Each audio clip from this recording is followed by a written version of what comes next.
What's up, guys? With Alex Pereira defending his title at UFC 300 and the rumors circulating of a clause in his contract where if he gets through the fight unscathed.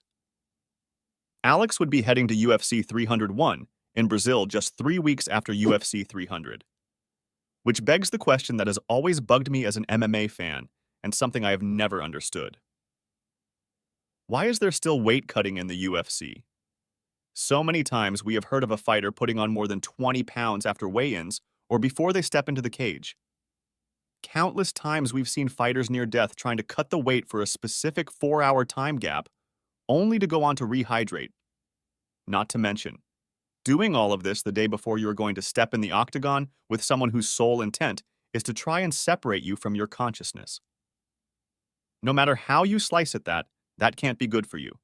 You are dehydrating your body to a dangerous level which will affect your body's organs, making body shots hurt way more. And that's just for the male fighters. Female fighters have it much worse in certain regards, as they have all the same conditions as the males, except us males are lucky enough not to have to deal with menstrual cycles as a fighter. I couldn't even imagine what it would be like to cut 20 plus pounds while it's that time of the month. A perfect modern-day example of how much cutting can affect a fighter's ability to perform is Alex Pereira. Alex is a natural light heavyweight, but he depleted himself to make middleweight. Although he was successful, it eventually cost him with his chin. In the first fight with Izzy rocked him with punches before Alex rallied back and ultimately won. In the rematch, he was put to sleep by Izzy. Alex then moves up to light heavyweight and goes on to take punches from JN with his legendary Polish power like it was nothing.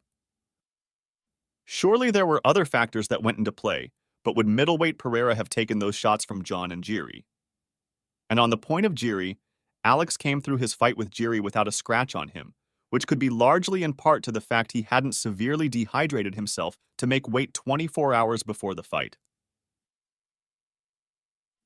Do you think Alex would have been able to turn around on 3 weeks' notice and have another fight as a middleweight?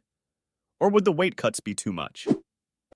In my opinion, having no weight cuts in the UFC are better for the fighters, and it's also better for the fans, by allowing the fans to see our favorite fighters have quicker turnarounds and compete for longer.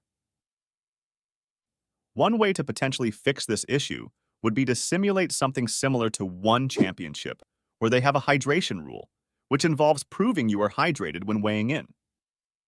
However, MMA On Point already did an excellent video on how the hydration test is easy to fool, so another potential option could be to make weight classes every 5 pounds and be done with it. Like and subscribe, and as always, let me know your thoughts in the comment section.